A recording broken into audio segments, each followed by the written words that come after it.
네, 여러분 안녕하십니까? 흔히들 정치는 말이다.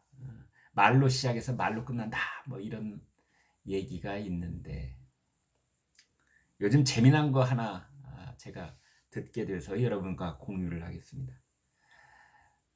지난번 지방선거 때는 흔히 이렇게들 얘기했었지요. 이재명 일병 구하기다.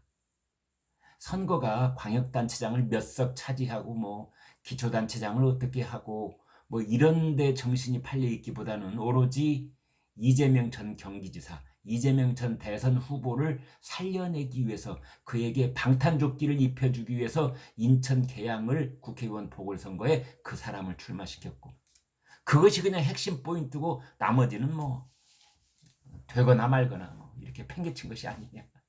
그래서 이제 이재명 일병 구하기다. 그랬는데 아니 최근에 아주 재미난 얘기를 하나 있습니다. 그건 이재명 일병 구하기가 아니라 이재명 메시아 모시기다. 메시아다. 이재명은 거의 메시아 취급을 받고 있다. 지난 5년 동안 문재인이라는 메시아를 떠받들고 지내온 그 진보 진영이었는데 이제는 문재인 메시아를 끌어내리고 이재명 메시아를 모시려고 하는 것 같다.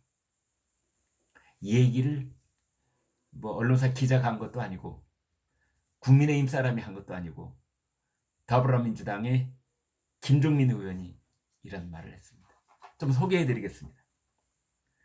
선거에서 진 사람이 대통령 선거에서 진 사람이 한 달도 안 돼서 나 앉았다 이렇게 또 출마 선언을 하는데 이건 민주주의 그리고 투표에 대한 근본적인 도전이다.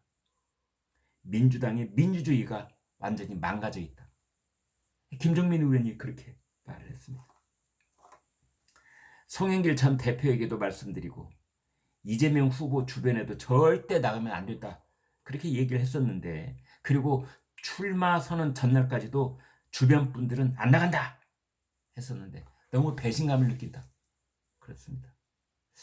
그래서 지금 송영길, 이재명, 송영길이 서로 왼쪽 눈 찡긋하면서 뭔가 짬짬이를 한 것 같은데 그래서 그걸 놓고 품앗이 공천이다.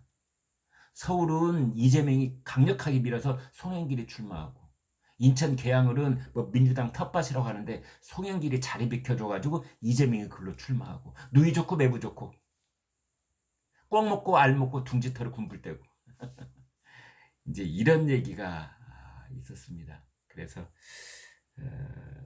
민주주의가 망가져 있다라는 말까지 이제 그렇게 나오고 출마 전까지 모르고 있었다라는 말 한글로 봐서 이 사람들은 셀프 공천을 한 게 아니냐.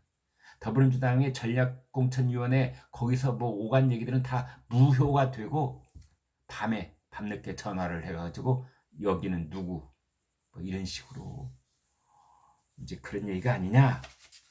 또 이런 셀프 공천, 품앗이 공천 얘기가 나오고 있습니다. 김종민 의원 얘기를 들어보면 이렇습니다. 윤호중, 박지원 두 비대위원장도 원래는 반대를 했었다. 제가 아는 비대위원들은 모두 반대했었다. 그런데 어떻게 이런 결정이 나지? 이런 결정. 서울시장 후보의 송영길, 인천 계양을 후보의 이재명. 참 귀신이 고칼 노릇입니다. 누가 귀신이 와가지고 공천장 만들어주고 떠났나요? 아니 당 지도부라는 게 뭡니까? 공동 비대위원장, 비대위원들, 뭐 전략공천위원회 다 이재명 인천 계양을 나가는 거 반대했었다는 거 아니에요? 근데 어떻게 이렇게 출마를 하죠? 누가 공천했어요? 미스테리 중에 미스테리입니다. 그런데 이재명 후보는 당시에 비대위원회가 요청했기 때문에 수락했다. 이렇게 말을 했었습니다. 여기에 대해서 김종민 의원이 이렇게 말합니다. 그건 사실이 아니다. 이재명이 비대위원회가 요청을 해서 어쩔 수 없이 내키지는 않지만 내가 당을 위해서 선당 후사의 생각으로 출마를 했다는 식으로 얘기를 했는데 천만의 말씀 그건 사실이 아니다.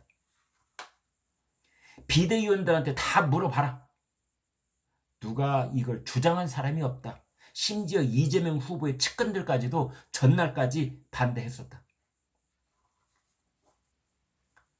그러면서 이제 얘기를 합니다. 이 문제는 저는 이재명 후보가 요구를 했고 그 요구에 대해 비대위원장이 받아들인 것이라고 본다. 그래야 이게 설명이 된다. 윤호중 비대위원장에게 이재명이 전화 걸어서 나 인천 계양을에 나갈게. 지금 거론되고 있는 거 다 올스톱. 내가 나간다. 그러자 윤호중 비대위원장이 네 알겠습니다. 그리 된 거다 이게. 그렇게 제가 분석하는 게 아니고요. 김종민 더불어민주당 의원이 말하고 있는 겁니다. 그러면서 이렇게 말합니다. 이 문제는 진짜 조사해봐야 한다. 이렇게 민주주의가 흔들리는 것에 대해 누군가는 책임을 져야 한다. 이게 공천이냐? 이게 사천이지. 이게 담합 사천 아니냐? 밀실 사천. 공천이 아니라.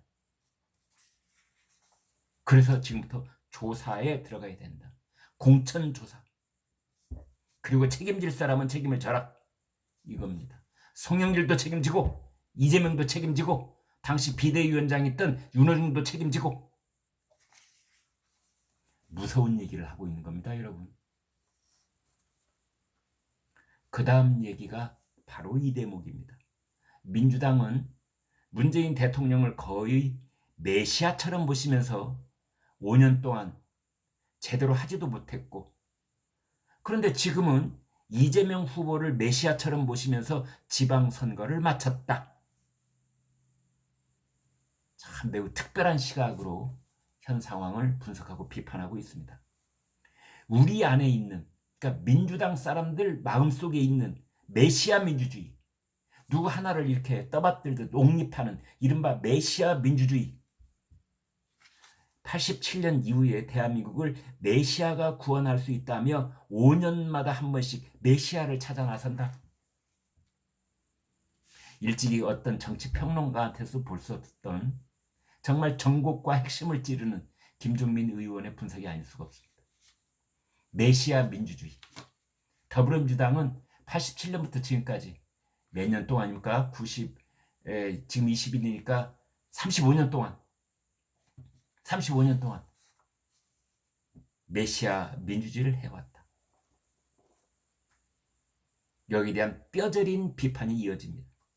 불완전한 개인을 메시아라고 추앙을 하다가 3년 뒤에는 그 사람 끌어내서 십자가에 못을 박는다. 김종민 의원 혹시 기독교 신자인지 모르겠어요. 너무나 본질을 정확하게 꿰뚫고 있는 겁니다. 이러한 짓을 5년마다 반복하고 있는데 이번 기회에 정말 돌이키고 그만해야 한다. 그러면서 그 이재명 의원이 차기 당대표 출마하려고 하고 있는 것에 대해서 정말 하지 않는 게 맞다. 지금 이 정도로 국민들이 심판을 했으면 이건 아니구나 하고 돌아서는 게 맞다. 고집스럽게 하려고 하면 개인적으로도 큰 재앙이 될 것이다. 이 무서운 얘기를 용기 있게 하고 있는 겁니다. 이재명 당신 말이야 인천 계양을에 당선된 그 점에서 만족하고 뒤로 제2선으로 휙 물러서 있어야지 당대표까지 하려고 하면은 더불어민주당 당에게는 물론이니와 당신 자신에게도 재앙이 될 것이다. 그러면서 더불어민주당 메시아 민주주의 당장 때려쳐라. 메시아 민주주의의 그 구탄을 걷어치워라. 이런 얘기를 하고 있는 겁니다. 메시아라고 추앙하다가 3년만 지나가면 다시 끌어내야 십자가에 못 박는다는 겁니다. 오랜만에 보는 매우 특별한 분석이어서 여러분과 공유했습니다. 네, 여러분 구독, 좋아요 부탁드리겠습니다. 고맙습니다.